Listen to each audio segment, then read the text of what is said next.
The सोpranos season 1 episode 9 की शुरुआत होती है जॉनी बाय सोप्रानो की कब्र से, जहां लीविया जूनियर और एजे उन्हें श्रद्धांजलि देने के लिए आते हैं।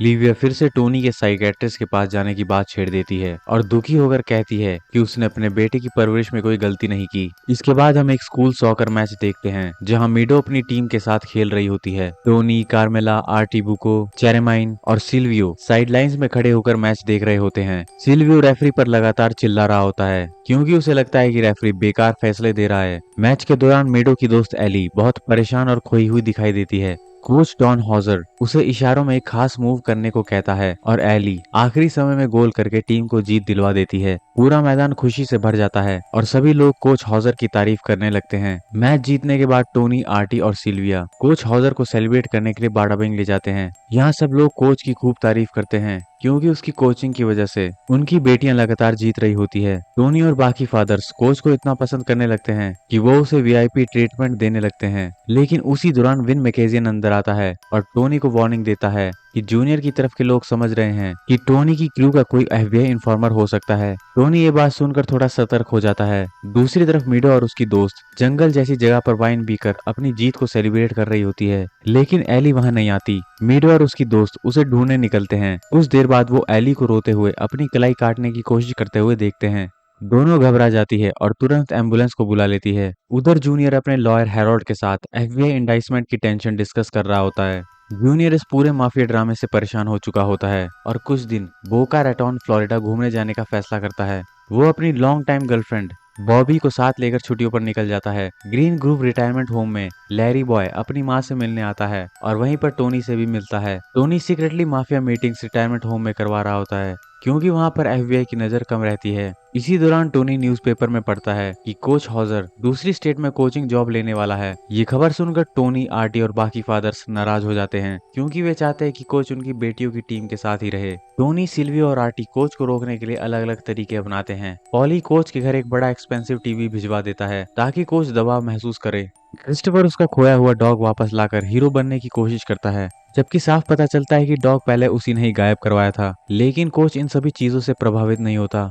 वो कहता है कि उसे बेटर अपॉर्चुनिटी मिली है और वो अपने परिवार के फ्यूचर के बारे में सोच रहा है। एक रात टोनी और आर्टी रेस्टोरेंट में खाना खाने जा रहे होते हैं। आर्टी मॉडर्न सोसाइटी के गिरते मोरल्स पर गुस्सा निकाल रहा होता है। टोनी नोटिस करता है कि पीछे बैठे दो आदमी शायद एफबीआई एजेंट्स हैं। इससे उसे एहसास होता है कि फेडरल प्रेशर लगातार बढ़ रहा है। फ्लोरिडा में जूनियर और उसकी girlfriend Bobby romantic vacation enjoy कर रहे होते हैं। वहीं हमें पता चलता है कि जूनियर सीक्रेटली बॉबी को ओरल सेक्स देता है। जूनियर बॉबी से बार बार कहता है कि वो ये बात किसी को ना बताए क्योंकि माफिया वर्ल्ड में ऐसी बातें उसकी मैस्कुलिन रेपुटेशन खराब कर सकती है। लेकिन बॉबी नेल सैलून में अपनी दोस्त को कैजुअली ये सब बातें शेयर कर देती है। धीरे धीरे गॉसिप फैलते हुए कैरमेला तक पहुंच जाती है। एक फैमिली डिनर के दौरान कैरमेला इनडायरेक्टली जोक्स मारती है जिससे जूनियर को शक होने लगता है कि उसकी प्राइवेट बातें अब लीक हो चुकी है।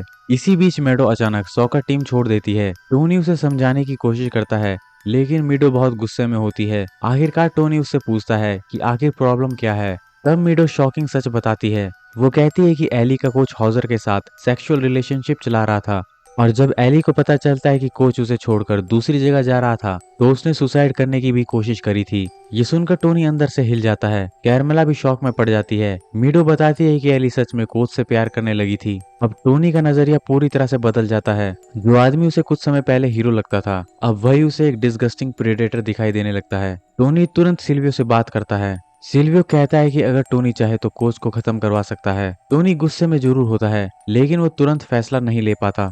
अगले दिन टोनी और जूनियर गोल्फ खेल रहे होते हैं। टोनी बार बार ऐसे जोक्स मारता है जिनसे जूनियर को एहसास हो जाता है कि उसकी प्राइवेट बातें सबको पता चल चुकी है। जूनियर बेहद शर्मिंदा और गुस्सा हो जाता है। बदले में वो टोनी के साइकेट्रिस्ट सेशन पर ताना मारता है। इसके बाद जूनियर सीधा बॉबी के पास पहुंचता है। बॉबी डर जाती है क्योंकि उसे लगता है कि जूनियर उसे मार देगा, लेकिन जूनियर उसके चेहरे पर लेमन पाई दे मारता है। फिर वो ये रिलेशनशिप खत्म करके वहां से चला जाता है। यह सीन दिखाता है कि माफिया कल्चर में ईगो और रेपुटेशन कितनी बड़ी चीज होती है। उधर टोनी लगातार सोच रहा होता है कि कोच हॉजर के साथ क्या किया जाए। उसका क्रिमिनल साइड उसे कहता है कि ऐसे आदमी को जिंदा नहीं छोड़ना चाहिए, लेकिन दूसरा साइड उसे रोक रहा होता है। टोनी डॉक्टर मिल्फी से मिलने जाता है।